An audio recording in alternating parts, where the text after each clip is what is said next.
Max and Jenny have been dating for several months now. Both are 17 years old with established groups of friends and stable households. Seemingly, a perfectly steady life. Max's friends invite the two to a gathering at one of their houses one night. The two gladly agree to go, expecting a simple meeting of friends. At the house, they find another friend that Max had never seen before. The boy brings out several cases of beer, and all the boys seem happy enough to take them. Does Max choose to join in?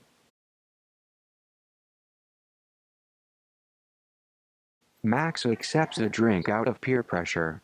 He and Jenny drink continuously as the evening progresses. A drunken Jenny approaches Max and tries to pull him into the secluded next room. Does he remain to drink with his buddies or does he accompany her?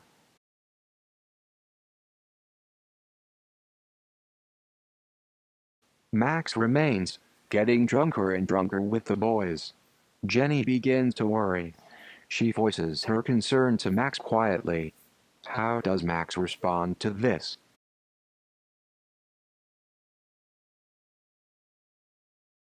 Max assures Jenny that he will be alright, and the group continues their party all through the night. Max and Jenny both return home safely the next day, but both develop drinking habits, with the threat of escalating into alcohol abuse.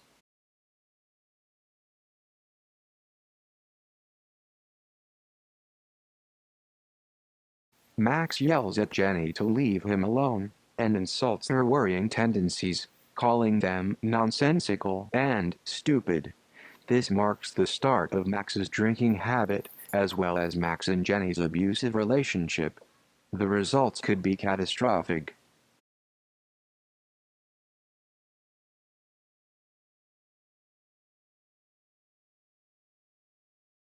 Max is led out by Jenny in her drunken state.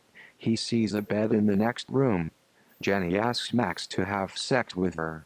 Though drunk, he has a choice. Does he agree?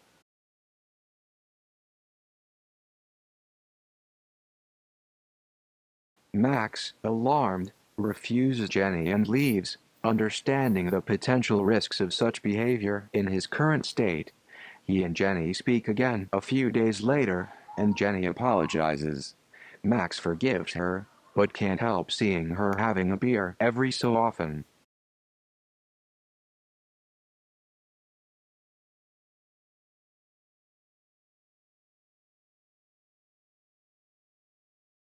Max agrees, and the two engage in unprotected sex.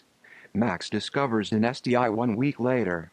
Perhaps, he thinks, in a mentally stable state, he would have known better.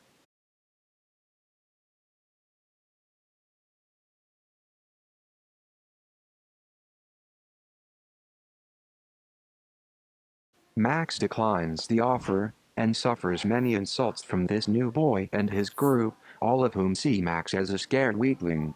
They shove him and yell at him, and Max, of course, is hurt. Does he confront these boys about their actions?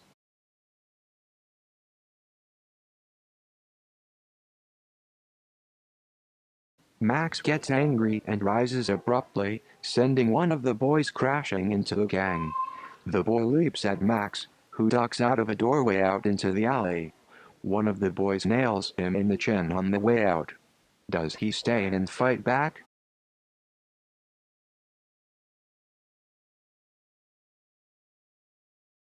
A fight soon ensues, with the gang slowly overpowering Max. They leave him bloodied and beaten in the alleyway. He is found by an ambulance the next morning. He may be dead, and even if not, he has a strong chance of retaining permanent injury or dying in the near future.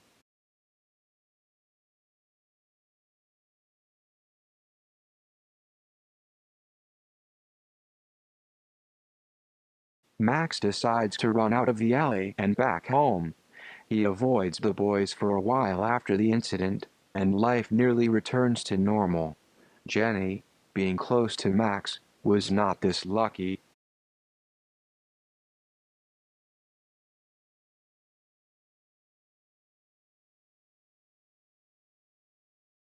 Max pulls back respectfully and again declines.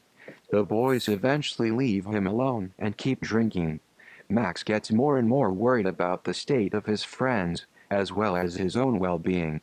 Do he and Jenny leave or remain at the party?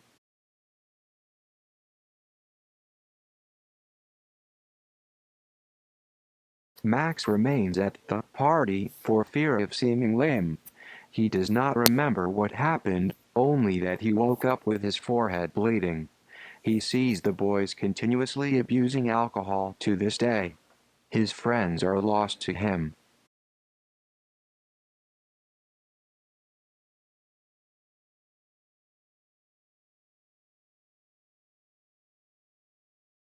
Max takes Jenny and leaves.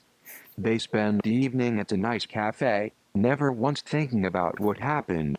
Max's decisions allow life to continue as normal.